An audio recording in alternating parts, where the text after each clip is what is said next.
All right, what's good, everybody? It's the Code from Low Podcast, episode 7. And this episode, we got game 2 of the NBA Finals recap with the Boston Celtics taking a 2-0 lead and Drew Holiday having his breakout game and making a role or a sense of why he should be the NBA Finals MVP. Now, before we get into that, I got my guest, the Nard Report, my boy Nard, and I got my OG, Mr. 411. And before we get started with the NBA Finals, we'll talk about some WNBA with Angel Reese, Caleb Clark, Adrian Wilson, and we also gonna have a little talk about the new coaching staff with Milwaukee Bucks, Darvin Ham, and we also gonna get into how Dan Harley rejected the Lakers head coaching position. Fellas, how we doing today? We're doing great. How are you feeling? Man, I'm good. Doing wonderful. How's everybody doing? Good to hear. Now let's go. Get into the WNBA. Caitlin Clark, Angel Reese, the two big name rookies that came into the league. We also got some more rookies that came in, like Cameron Brink, bringing in names and more shout out and clout to the WNBA. Now, let me ask y'all this, fellas. How do y'all feel about Caitlin Clark bringing light to the WNBA, brought more eyes, brought more attention? But she's kind of getting what people in the media are saying bullied in the league. And Draymond Green came to say Indiana Fever need to get Caitlin Clark an enforcer. How do y'all feel about that? We'll start with you, Nard. All right. Well, to me, basketball is a physical game, but with the WNBA, I don't think she needs an enforcer. I think she's an exceptional player. I just think she just needs to be who she really is. How about you, Mr. 401? I think that, and I'm just going to tackle what you brought up. So, as far as her being bullied, I do think that it's a mixed bag, right? It's a combination of a couple of things. One, she's a rookie, so rookies go through, tough play, getting used to physical play. And this is without the money being even a factor, the popularity of her coming into the league, right? And other rookies as well, but the high profile thing. So the veterans are going to be like, look, we're gonna show you, welcome to the league, here we go. So as far as Draymond Green saying about the enforcer piece, to a degree, I think what she really needs is the players that are currently on the team to not allow her to get beat up like that. Like if she gets beat up, step in there and get in the other player's face. Do things like that. I was kind of shocked to see where I don't see enough of that going on thus far in the season. Leah Boston is a second-year player. She's still young in her own right, but she is a quote-unquote big girl. She's playing center, power forward position. She needs to really get more aggressive when it comes to Caitlin Clark getting banged around in certain instances, like especially what happened there with Kennedy Carter, things like that. So yeah, that's my initial takes on it. And also, there is a level of jealousy there. Players are not going to admit it, but actions speak louder than words. She's making $28 million before she even stepped on the court, and players in that league are making 60,000, 70,000, if you're lucky, 100,000. So all that has something to do with it as well. So I like how you said there's like a level of jealousy, and a lot of people give the credit to Caitlin Clark, saying that she's like the reason people watching WA being big. I'm not the biggest Caitlin Clark fan. I do respect what she did for the league. I never been the biggest Iowa fan. I went for LSU in South Carolina. But speaking like to the college and the level of jealousy, Angel Reese said she didn't put no name on it, but it just wasn't one person that brought eyes and impact to the WNBA. Angel Reese has also too. So what's y'all take on like Angel Reese and the impact she brought? She sometimes get put as the villain role. I'll be honest with y'all, that could never make me hate you, Angel. I'm a big Angel Reese fan. I'll admit it. But what's y'all take on Angel Reese and like how they try to play her as the villain, the bad guy, like that kind of role in this whole WNBA storyline? Mr. 401. Um, Boy, okay, if y'all can hear me, that's cool. Angel Reese, I'm gonna put it this way. Angel Reese has a level of jealousy as well. And I'm not saying this as a bad thing. I'm just saying it as what I'm observing. And rightfully so or wrongfully so, doesn't matter. There is a level of jealousy there because Caitlin Clark is getting a ton of coverage, a ton of the praise, and honestly, rightfully so, because when if you the numbers don't lie. If you did up the numbers as far as attendance at games, those attendance numbers are sky high when it relates to a Caitlin Clark game.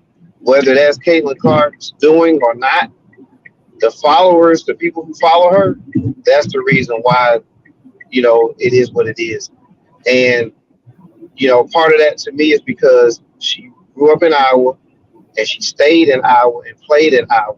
She didn't leave wherever her area was, so she's got a groundswell of followers just by that. And then, of course, a lot of young girls that look like her, they're going to follow her, want to be her, and so on and so forth. But on top of that, she has a Steph Curry style play. We can't knock her play. And, she went to the Final Four 2 years in a row with what I would call a very good team, but not a great team, not loaded with 5 stars and things like that. On the other hand, Angel Reese, she started at Maryland. She's from the Baltimore area. Started at University of Maryland, then went to LSU. So you going from one team to another. You leaving your area. It's just not the same type of thing. Same type of groundswell. Now she's doing her thing, and a lot of people are going to follow Angel Reese, including myself. But the numbers don't lie. Look at the game at Washington, D.C. Same week, almost back-to-back nights. There was 10,000 there at the Angel Reese homecoming game in the Baltimore, D.C. area. But then the next night when Caitlin Clark was there, it was 20,000 there. It was a record crowd since the year 2007. So, yes, two things can be true. Is she's not the only one, but she's the main one. And I think that more players just need to accept that and just take advantage of this opportunity. how you feel, Nard? Well, to me personally, I never really watched the NBA like that, but piggyback to what Mr. 401 is saying, WNBA. WNBA, my bad. But Angel Reese, to me, is a leader, exceptional player, came for LSU, won a national championship. I feel like with all this stuff going on in the WNBA, it should get like, what is that word? But I think it should get like noticed, like, because like you said, Clayton Clark is getting bullied. Like, her teammates should step up for her. You know what I'm saying? Like, they're sisters on the court. So when I look at it this way, everybody in the WNBA is a leader, and they should stick up for their teammate. So when my take on this, when I put it, I would not know Caitlin Clark if it wasn't for Angel Reese. I'll be real. I knew Caitlin Clark off of the matchup with LSU versus Iowa. When the whole in the face, showing the ring, showing the hand, you can't see me gesture, that when that got started, when the whole beef, when inviting the loser of the championship to the White House, that wasn't a thing. People, you're gonna take that how you take that. But if we're being real, that was not a thing until right then and there it happened. When have y'all heard the loser get invited to the White House? That's just not a thing that's not heard of. If one of us if me and Nara got into uh who's the best podcaster and I lose, I'm not getting invited into the White House. That's not how that works. So it's all started by that. But I also think Angel Reese benefits from Caitlin Clark. And I can't remember exactly who said this, but a female broadcaster said this. Angel Reese benefit from Caitlin Clark. Caitlin Clark benefit from Angel Reese. Angel Reese benefit from even though I don't see her as a villain, she does play the villain role with the Caitlin Clark story and animosity. Now, is it 100% true? And do some people try to put more blame on her than what it is? In my opinion, yes. But I do feel Angel is the reason Caitlyn have some of the popularity that she has, and Caitlyn is the reason Angel Reese has grown more. But I do feel like Angel doesn't get enough credit of what she does, in my opinion. And this is my opinion. Some might say bias, some might not say bias. If we go Rookie of the Year, and the top 5 players has also dropped, Angel Reese was second, Cameron Brink was first. I agree with that list. With that list, they had Caitlin Clark, I believe, 5. I agree with that. Yes, she was already on a sorry team. The number one team always goes to a not good team. Number one pick goes to not good team. We can all agree on that. But at the same point, we also gotta look at it as you gotta help your team win. Simple as that. You gotta help your team win. Yes, she dropped these numbers. Yes, she might be the first to do this. But when you compare it, they only sometimes show the good and where her number dropped, and not the games when she dropped 8 points. When you have Andrew Reese and Karen Brink, yes, they're not dropping the most numbers of points, but you look at their assists, you look at their rebounds, and sometimes you look at their points, they might be like 5 points less for when they face this certain opponent or from Caitlin Clark. So I do feel like it is subjective in that standpoint. But when we get to WBA, we also got players that's already been in there doing their thing. How do y'all feel about Aja Wilson? And we start with you, Nart. Asia Wilson, to me, good basketball player, leader for the team. Wait, who does she play for again? Las Vegas Aces. Las Vegas Aces, yes. Exceptional player, leader for the team, good player. When I look at Asia Wilson, I look at her as a leader of the team because she is the reason why her team is good and her teammates follow her. So I love how what Asia Wilson is doing for the Las Vegas Aces. Good player, could win championships for them. And that's it. Yeah, she's already a 2-time WNBA champion, and she's a Finals MVP. What about you, Mr. 401? Asia Wilson is at this point in time, right, the best player in the WNBA. She is the, if I just want to use a player comp, she's the Tim Duncan of the league right now. You know what I'm saying? Power forward slash center, mainly center that plays power forward, but she's like she's at that level of player in the WNBA. She's the best player in the league, and at the same time, the Aces are the best team in the league. Not only because they just won last year, but they have a super team. Like they have excellent players on that roster. Looking at Chelsea Gray, like that would be like saying having one of the top 2 guards in the league. You got Kelsey Plum, who was one of the best scorers in the women's college game coming into the league. So this is basically like Miami Heat. Okay, when they had the Heatles, you got 3 you got 3 stars right there. Um, she like I said, she's versatile. She's leader, plays inside. She has an out jumper from the outside. There's pretty much nothing she can't do offensively, and defensively she's effective. So uh, Asia Wilson is a great player. She's currently the best in the league. All right, so enough for WBA. Let's get into the NBA. We're gonna go to the straight to the NBA Finals since we did get started a little late. Game 2 NBA Finals. The Boston Celtics took a 2-0 lead against the Dallas Mavericks. Now, Game 3, they're going back to Dallas. Starting with you, Mr. 401, what's your insights and takeaways from Game 2? Wow, man! Game two. Okay, wanted I think we all felt this. Felt like it would be a much better game, and then that is pretty much I think we all was kind of in the ballpark with how we thought it would kind of end. Dallas, I'll say this: Luka was more aggressive. He definitely was able to, score. But he scored early, got off to a great start. 20 points in the first. By the second quarter, I think he had 20 points, with still time left in the second. Now at the end of the game, I think he ended up with 32. So Boston did a good job of kind of keeping them, normalizing them a little bit. Uh, but I'm gonna say this, man. Boston. We talked about X factors, and this time the X factor was Drew Holiday. Game one X factor was the outburst by Porzingis.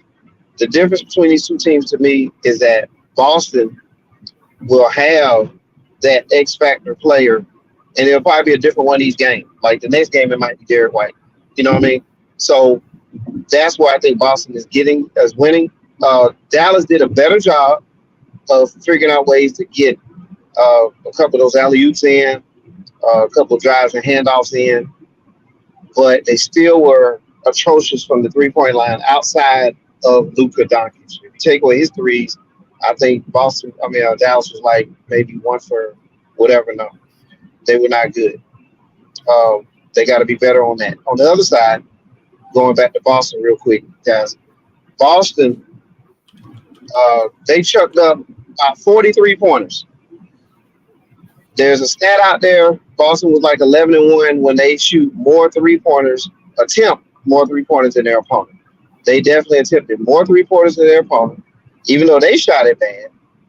But something about them shooting those threes, meaning that it means that they're doing what they need to do out there, and it ends up being another victory. So, despite the shooting woes for three from the Celtics, they still won that game. And that's one I think Dallas is going to look back on and say, man, we should have had this one. And then lastly, on this, Jason Tatum. A lot of people going to get on him because he didn't shoot the ball well, but he ended up with 12 assists. And Drew Holiday had a good scoring output in this game, but six of those buckets were because of Jason Tatum's assists to Drew Holiday. So we got to give Jason Tatum his due on this game, where he had like 18 and 12 and 9 boards. Almost had a triple double and didn't shoot well. All right, so before we get into you, Nard, Corey said they exploited Luka on defense. So, Nard, what you got to say? What's your insights takeaway from game two? Well, my insights takeaways from game two is I said this on the Nard report earlier. Drew Holiday was the player of the game. He was that X factor, 26 points, 11 rebounds, and he had, I believe, 3 assists. 3 assists, yes. 26 points, 11 rebounds, and 3 assists.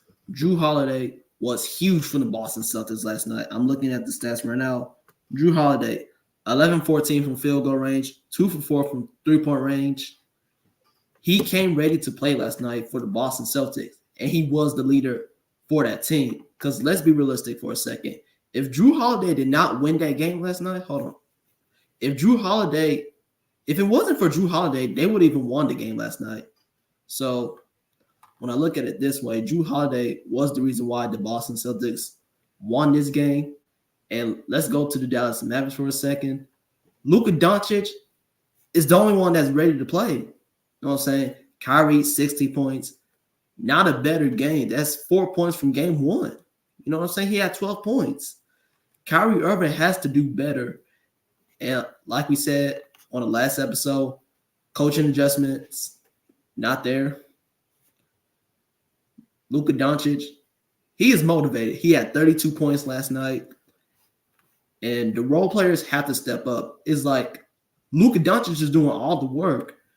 And when you look at the Dallas Mavericks and the Boston Celtics, Boston is playing team ball and Dallas is relying on Luka Doncic and maybe Kyrie Irving. So I believe that the Dallas Mavericks have to play team ball. But I like to point this out to y'all real quick. Kendrick Perkins says this all the time. Role players play better at home, which I believe game 3 will be in Dallas. So I believe the role players will play better on their home court, but Dallas should have won this game. My biggest takeaway from this game is just Celtics proving my point. My point is they win this series, they win these games from when their role players, like Nard just say, outplays the other role players.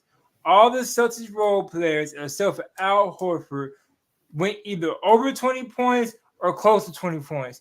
The two lowest points for the Celtics starters, Al Horford had 5 and with 18 points put up by Derek White. So mine's Al Horford. Your second lowest role player is 18 points. Coming from the role players and starters, Kyrie Irving, 16 points. Derrick Jones Jr., 11. Daniel Gafford, 13. PJ Washington, 17. PJ Washington didn't get going into the late third, fourth quarter, and that's when he got going when it was too late. Now, did PJ Washington get fouled on the last couple seconds of the game? Yes. But you don't worry about that situation, and my stepfather taught me this. It's the situations that build up to the final things. You put yourself in that position. Now you have to work yourself out of that position that you put yourself in. If that doesn't happen, if your role players step up, yes, Kyrie has to step up. But let's give credit where credit is due. Drew Holiday is frustrating Kyrie Irving. I don't know why y'all didn't think Drew Holiday is the same person. We said this on our last episode. The same person that gave frustration to Damian Lillard. Yes, Kyrie's one of the best point guards. Yes, his handles is out of nowhere. But you don't think he's finna go frustrate Kyrie Irving? Yes, the crowd might get to him. Yes, but we have to give more credit where credit is due. Drew Holiday is frustrating him. Now, like Mr. Pro One said, he brought up Jason Tatum. Jason Tatum also. I'm not, in my opinion, and we're gonna get this a little bit later too about the 4 guys that might be Finals MVP for the Boston Celtics. Jason Tatum might not be putting up the points, but he is balling. He is doing everything statistical wise to get these boys to a win. Is he putting up the 30 balls like I went into with Luka? No, but he is balling. And another thing I like to say, and this not so much pertaining to game 2, then my takeaways from game 2, they go back to Boston. I want to say this now. Dallas Mavericks is in trouble. They needed to win more in Boston. To have any kind of thing, any hope, I won't say hope because you still got 2 games going into Dallas, but to have going into Dallas with a win would have been way better going into Dallas with an L. And I want to say this about the media of the NBA Finals right now. Y'all are the same people saying, and excuse my language, y'all are the same people saying Dallas went through hell going through OKC, going through the Clippers, going through Timberwolves to get where they are, and the Boston Celtics went through a fairy tale land and everything to get to the finals. Now that y'all actually saying that the Boston Celtics are a great team, I want to change the narrative. I want to push Tatum as he's not that good, but y'all want to praise Luka, but y'all also want to now downplay Kyrie and say this duo is not going to work. Please give Luka some help. Where was this the last couple rounds of the Western Series? Now these boys down 2-0. The media don't know how to act. That's my biggest takeaway. That's just my little rant. Sorry, guys. Sorry, viewers. But I had a rant about that. Because there ain't no way y'all sit here and change the perspective that quick. Mr. Foreman, you got something to say? Well, I like what you're saying there because, look, Kyrie Irving was just a couple years ago bashed and said, oh, he's a malcontent. He's not going to help any teams. And then Dallas goes on this run. Well, last season, Dallas falls out the playoff altogether with that trade. And after the trade, and it's like, oh, see, we told you. This is not working. And now they make it to the finals. Then it's, oh, we apologize to Kyrie. Oh, we're sorry. Kyrie did, and now all of a sudden we're gonna flip again. No, this has to do with matchups. Boston, Boston proved it all season with a 62 wins or whatever they had this season. They proved that they're 64-18. They proved that they were good regardless. Yes, the path might have seemed to be different than Dallas' path, but guess what? Dallas was a 5 seed. Their path was gonna be hard anyway. They was a number 5 seed. It wasn't like they was a 1 seed. You know what I'm saying? So it is what it is. At the end of the day, are the Celtics one of the best teams in the league, regardless of conference? The answer is yes. And with Tatum, the man, like again, 12 assists. You know what I'm saying? Six assists to to Drew Holiday. So Drew Holiday did get the numbers, but that was partly in due to what Jason Tatum did to set him up, and Drew Holiday delivered, which he should, and he deserves his flowers because he does a lot of things without scoring too. But we can't forget that Tatum is the effect, and Corey mentioned it earlier. I had it in my notes as well, but they're picking on Luka on the defensive end. Not only is Tatum driving on Luka, whether he makes the basket, miss the basket, turn the ball over, what, they're continuously putting pressure on Luka Doncic in the pick and roll. Whether it's Brown, whether it's Tatum, whether it's Drew, it don't matter. They're taking turns taking him to the basket. So, what I would like to see Dallas do is put Luka Doncic in the post and then force Boston to have to sink themselves down into the post. Now Luka can kick it out, and then you can swing it for an open shot. Right now, it's too much of Luka dancing with the ball, driving, and now you're not really setting up the next pass, the hockey assist. Put Luka more in the post, start him there, because he has an advantage on guards or forwards in the post. Start him there instead of forcing him driving to the basket. And I like that you said that because my whole thing is this: whenever somebody doesn't do right, y'all love to change the perspective way too quick. Boston might have had an easy road to the playoffs.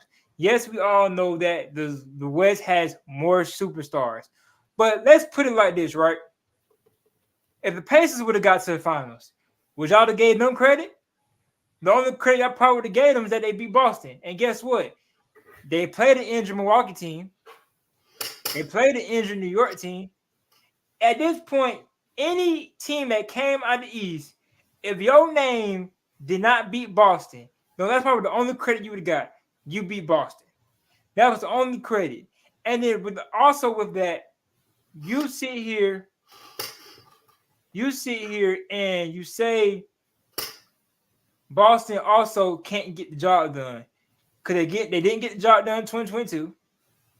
They didn't get the job done in 2020 when they played the Miami Heat. They got knocked out last year by the Miami Heat. So y'all sit here, y'all downplay Boston. So any team that comes out of the East, you're gonna downplay. And that's how the media portrays it. I had Boston since day one. By all means, I'm a Jason Taylor fan. I like JB. I also like Derrick White. I think he's a great role player and great fit player wherever he goes. But I'm not Yeah. just a Boston fan because I'm a LeBron James fan. But also, I'm not going to sit here and downplay Boston and what they done. They beat the Dallas Mavericks before the trade and after the trade twice in the regular season.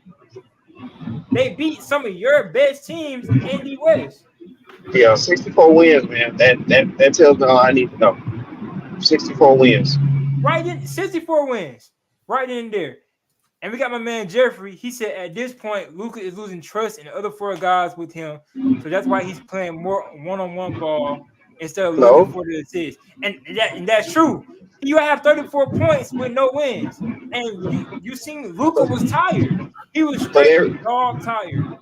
but everything is Luka drive, Luka dribble, Luka this, and then it's not like how Boston is doing. Boston is moving the ball around the perimeter, and they're exploiting whatever matchup they want to try to exploit. Versus on Dallas end, Luka's doing all the exploiting. There's got to be more movement of the basketball so that other people can help him out a little more. And like I said, he's a big body. He's 6'7", 235 pounds, might be heavier than that. And he has a good post-up game. Force somebody to dive in there and double in the post, then you can kick it out and then have players ready to catch and shoot. It's too much drive, and then make a Hail Mary pass. It's got to be more done. They got to change that style of play right now. It's not working. It's too predictable. It's all or nothing. So we got two things. We got two things right here. And I agree with Corey. He said Boston deserves the skepticism until they finish the drill. I don't disagree with that. Boston do got to finish. You have to hold the trophy at the end of the day. But I'm also saying is one team shouldn't get more praise or credit than the other team that been doing this the whole year. Now, and especially like this, I always say I'm choosing the better team or the better players. One time I didn't do it. That came to football with the Chiefs and the 49ers. And I still look at that a little different because I actually chose experience over I chose the better player. And I come to say that because with Boston and Dallas, neither of these teams really got experience. Boston has experience, but not they're still young in a sort of way.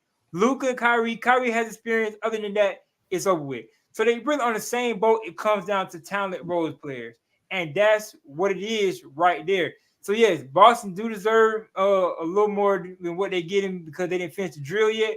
But you can't sit here and pick a side when it comes to that. And my man Jeffrey said he's driving and shooting because other players on the floor ain't hitting their shots, which agreed. We set the numbers right then and there. Yeah. The Dallas role players are not playing as great as they playing with Boston role players. And he said, "Why am I kicking it out?" I'm gonna let you answer this, Mr. 401, and then after that, Nar, if you got anything to say, I'm gonna kick it back to you, okay? All right, He for said, sure. "Why am I kicking it out knowing that this dude might miss and I got a better chance of hitting the shot?" And I agree. You gotta get your teammate, and I'm gonna kick you, Mr. 401. You gotta get your teammates the ball. You gotta get some kind of rhythm going. But I'm in a championship. I want a ring. I'm trying to win. Why am I kicking the ball out and this dude might miss when I'm this close to taking this game away? Which to me, I need to win an away game. Because you're not gonna win it by yourself. You're not gonna win it by yourself. You like what they're doing is, we saw it in game one. The assist numbers matter, and that's what's open it. That's what unlocks it for your whole team. Again, Tatum shot the ball horrible, but man, those assists came into play, and it unlocked Drew Holiday. That's all you're trying to do. You're just trying to unlock somebody each game, and you know if Luca can score 40 a night, they still can lose. So all the narrative's gonna be, well, Luca did all the scoring. Where was everybody at? Well, they can't score if he doing all the scoring, and it's a catch 22. I'm not saying that he don't need to put up 30, but you can get that 30 at the end. You might be at 25, 24 heading into the latter stages of the game, but you got everybody else going too, which is gonna open it up for him later on. And now it's a damn if you do, damn if you don't situation for the defense. Right now, they know it's either Luca or nothing, and they'll win with that form. They'll live and die with that formula. So that's why I'm saying, like, if you put Luca in the post, it creates more spacing, and it makes it harder for the defense to rotate. And if you make the one pass, two pass, now that other player, that role player, has more time to take that shot. She's going back to the old days of Jordan and the triangle offense. Once upon a time, before the triangle offense, Michael Jordan used to do what Luka's doing, and it didn't equate to winning championships. But once you start involving your teammates and your role players, now you become a super beast. And I mean, it's all part of adjustments to me. All right, Jeffrey said, "True, completely agree." But the other guys ain't playing with confidence, so we'll see how they do at home. And Nard did say, Kendrick Perkins said, role players play better at home. So we'll see how they do at home. Nard, you got anything to say, bro? Yes, I do. I said this on the Nard report again earlier. Luka Doncic needs help. Okay. 32 points. Last game he had 30. Luka Doncic is carrying the team right now for the Dallas Mavericks. He is the only one that wants to win. And Kyrie Irving, you got to step up. 16 points ain't enough.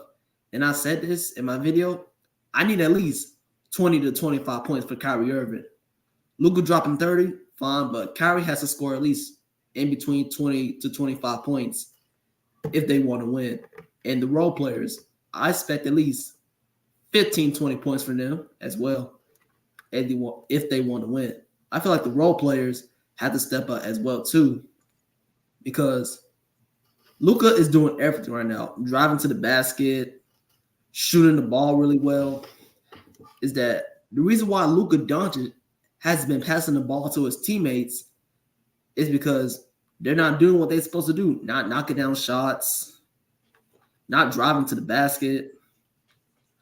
And I'm gonna say this: I feel like the Dallas Mavericks shoot a lot of threes, and I feel like they should start like driving to the basket more, so they can get their foul calls. All good points. All good points. So just to switch the conversation song back to the Boston side of it. Here's something I gotta say with Boston, right? We have multiple great players playing as they should be the Finals MVP. Drew Holiday, game two. Jason Tatum, Jaylen Brown, game one. Kristaps Porzingis. So this is my question for y'all. If the finals ended today, and this will go for the chat too, chat, y'all can put in the comments of who y'all think. If the finals ended today, who would be y'all finals MVP? And I'm gonna take lead on this one right here, and then we'll swing it around. I'm going with Jason Tatum, and let me tell you why I'm going with Jason Tatum. Yes, he's not putting up the best points, but also that doesn't mean he's not playing well.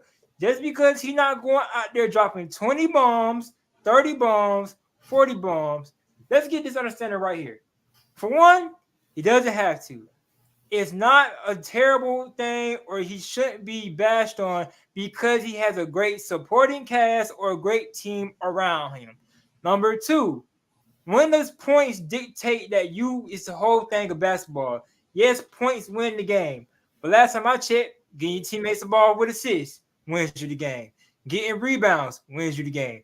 Tatum is averaging a near triple-double every time he steps on the court.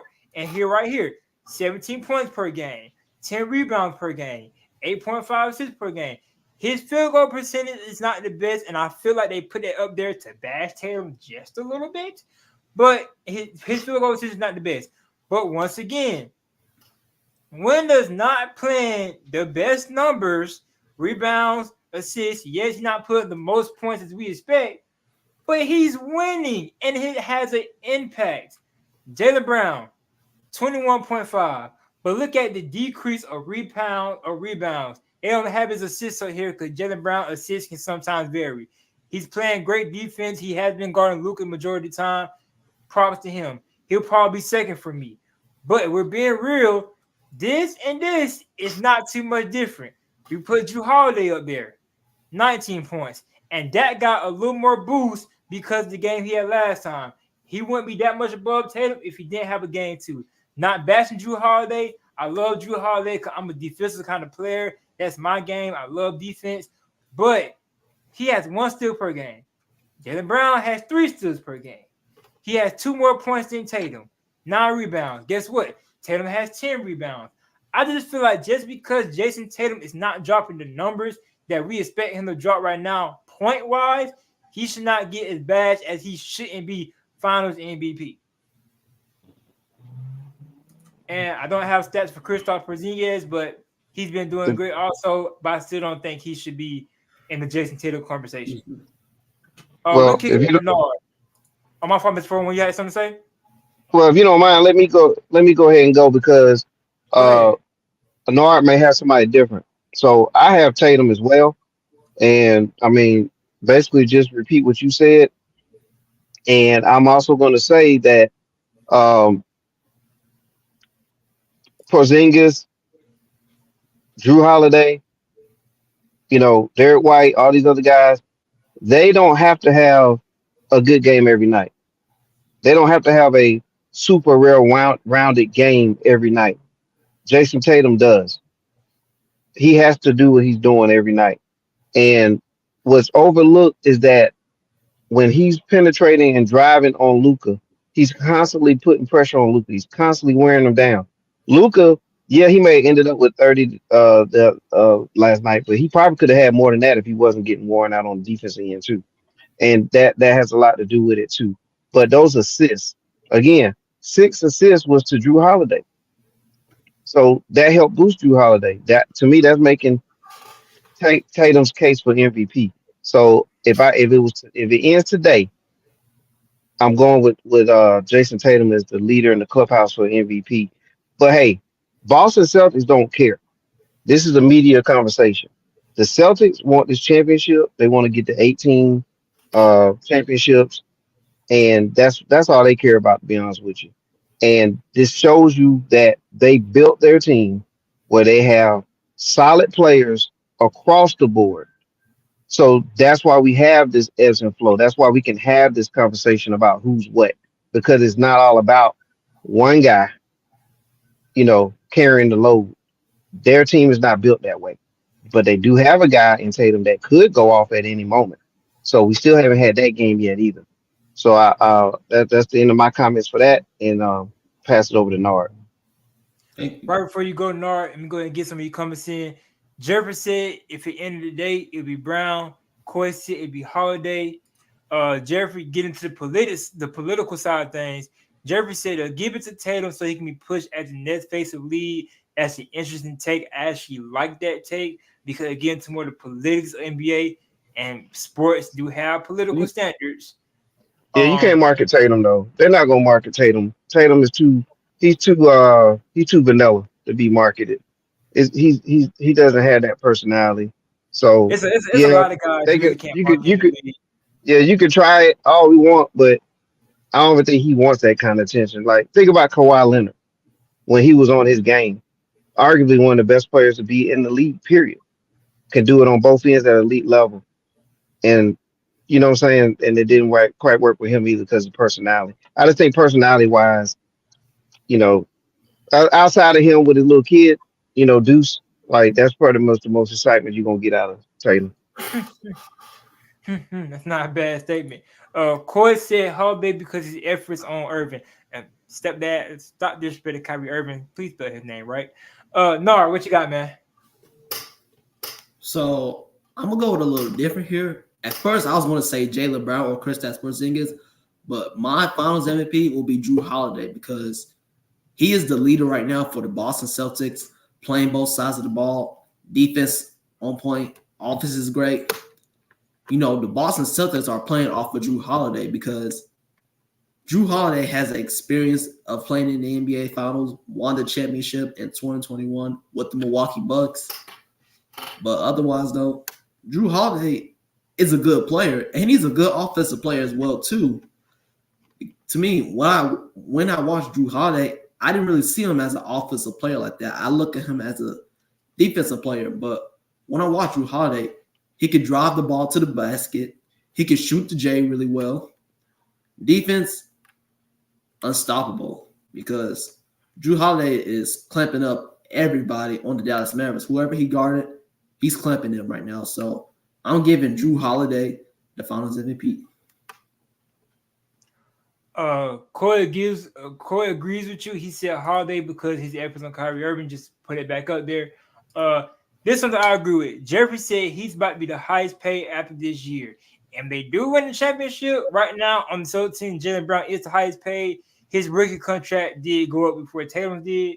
But if they win the championship, it's going to Tatum. Simple as that. I believe that it goes to Tatum. And with Coy, going with what you said, Mr. 401, he said Tatum is wholesome. With Jeffrey said Jrue Holiday has already won. He know what it takes, and he does. That's a little more of a veteran experience. He got a championship with the Milwaukee Bucks when Giannis won that year, the 2021 championship. But yeah, I think it's all great points. I think each of these guys deserve to be in the conversation. But don't get me wrong. We are basing it off the first two games, and each guy deserves to be in this conversation. But if we're being real on the first two games, and this is my opinion, Tatum and Brown is 1 and 2. Now, like I said, for me, I'm putting Tatum at 1, but Tatum and Brown is 1 and 2. The reason I don't put Holiday and I don't put Kristaps Porzingis up there, Holiday had a good game in the first game. Kristaps had a great game. Holiday had a great game in the second game. Kristaps had a good game. Tatum and Brown both had great to good games. It has been no up and down between them. And like I said, if we just start looking at all points, Because, like I said, points is not everything when it comes to basketball. Because if you're not on the rebounds, you lost the game. You gotta get your teammates the ball. Them are your 1 and 2 guys. But that take right there is subjective and can be twisted and vary in many ways. What do y'all see out of let's start with Dallas. What do y'all see out of Dallas Mavericks for game 3? Go ahead, Nart. Well, I was gonna go first, but what I expect the Dallas Mavericks out of Game 3. Number one, Kyrie Irving, huge game at home, playing in front of your home crowd. Luka Doncic, I already know he's gonna do his thing. Role players, I know they're gonna do better because Kendrick Perkins always say this all the time on First Take, NBA Today, Sports Center, wherever shows he be on. Role players play better at home, and I agree with him. So the role players will be better. The coaching will be better. Jason Kidd will do way better than the first 2 games. What I mean by role players, PJ Washington, Daniel Gafford, Derek Lively, Exum Jr., they will have a big game. I know PJ Washington will go off. And like I said, Kyrie Irving needs at least 20, 25 points if the Mavs want to win. To me, Luka and Kyrie got to combine for at least 50 or 60 points, maybe 70 if they want to win. Role players, I expect for them 15, 20 points. Kyrie, I expected 20 to 25 points. Luka, 30 ball. It's okay. As long as the role players doing what they're doing, Luka is good. But otherwise, though, I'm going to say this right now. The Dallas Mavericks cannot go down 3-0. Because as of right now, I want to say this, give the Boston Celtics the trophy because if Boston wins one of these next 2 games in Dallas, it's over. So Dallas need these 2 games. They should have won one in Boston, but we're not going to get into that. But I think Dallas will win these next 2 games as I'm really confident in them, and that's all I have to say. Mr. 411. Yes. Great job there, Nard. Great points made. Um, Dallas does have to win this game. Therefore, I have Dallas winning game 3. I think they're going to be in. They're going to take the lead. They're going to pretty much lead this game most of the way. Boston to make a run or two, not quite get it done. The energy is what I think needs to be added to Kendrick Perkins' statement about the role players. I just think with that home crowd, that energy in Dallas, I think they're going to play. They're going to play a lot better defense, and with doing that, they're going to get a lot more easy baskets, more transition baskets, and they'll just be more comfortable. So I got Dallas winning game 3. I do have Boston winning game 4, and I got Dallas winning game 5 and Boston winning game 6. So that's the way I see it playing. Now, I still think it's going 6 games because Dallas and Boston are still 2 quality teams, and I just don't see it being a 4-0 sweep. And I just see somewhere in there Dallas getting two victories in this series. Now, this is barring no major injuries. We see that Porzingis is starting to limp around a little bit. If I'm Boston, I'm limited to him to 20 minutes a game. We've done fine. Boston has done fine without him. Just use him as a 6 man. Use him as a bonus, icing on the cake. Don't wear that man out because you may need him if this series gets extended. Yeah, I agree. And he still is coming off the bench. I think Boston should also still keep him coming off the bench and just if it gets to it, use him in that closing lineup in the last minute lineup and take out Horford out. Well, Jeffrey said role players need to play better at more than home. Dallas get 3 home games. If they make it to game 7, it's over because the role players ain't home. LOL. He also said facts. Great point. Since Mr. Foreman already gave his game 3 prediction, what's your game 3 prediction, Art? Well, my game 3 prediction is Mavs win 107 to 105. Very close game. I think Luka Doncic will hit a game-winning shot to put the Mavericks back in this series. And that's it. I think the Mavericks will have a huge game in game 3 on Wednesday night. Do you got is Luka Doncic your player of the game? Yes, sir. What about you, Mr. 41? Oh yeah, yeah, Luka's gonna be player of the game. Luka's unstoppable. I mean, he's gonna get his points no matter how you look at it. He's gonna get X amount of points. The whole thing, but with this is he also killing you with the assists? So if I'm the opponent, I'm taking one, not the other. But yes, I think Dallas is going to win this game. I think they're going to win. Let's just go something like 117 to 101. 117, 101. I think they kind of stay ahead. Boston will make some runs here and there, and then it'll pull away later on in the game. So I'm going 117, 101. Dallas, game three. Um, Game three, I'm gonna go. So I think Dallas might get a win, and might they need a win if they want to stay in this game. Because if they don't get a win, we're now looking at game five or a sweep. But to play double advocate just to start the pot, I'll go Celtics. Well, no, I'll go Dallas. But if the Celtics win, my player of the game is Derek White. We seen Drew Holiday do it. We seen Kristaps Porzingis do it. Jalen Brown gonna come out eventually. Jay Taylor gonna come out eventually. But let's just go ahead and say Derek White have his game, or Al Horford. But let's go ahead and say Derek White go ahead and have his game, and they and Boston win. Boston win. Derek White gonna be player of the game. But as of right now, I would take Dallas. I say a score of each of these games, except for probably the last one, 98. I say, let's say 107, 100, Dallas.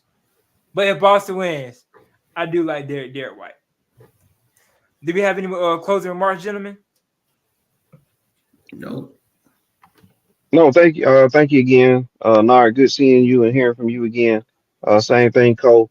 Thank you. You guys doing a great job out there, man. Y'all keep it up. Thank you. Appreciate you, Mr. One. Hey, y'all make sure y'all check out the NAR report on Instagram and TikTok. And don't forget, check out Mr. 401 Sports World on YouTube, Instagram, and TikTok. Him some QR. Oh, sorry, wrong QR codes. And here's some QR codes for him to check him out. And don't forget, check me out, Cole from Low on Instagram, your host, yours truly, and TikTok, Cole from Low. Hey, game three. Game three is, I'm not mistaken, is it Wednesday? Correct. That's correct. We'll have Yep. we'll have episode 8 on Thursday, gentlemen. That work for y'all. Yes, sir. We'll What y'all? just get with me on the times. We'll work the times in. Hey, no problem. Hey, once again, gentlemen, thank you. Coy, Jeffrey, thank y'all, all the viewers that came in. Thank y'all for tuning in. Have a great rest of y'all night. See y'all on Thursday. All right, bro.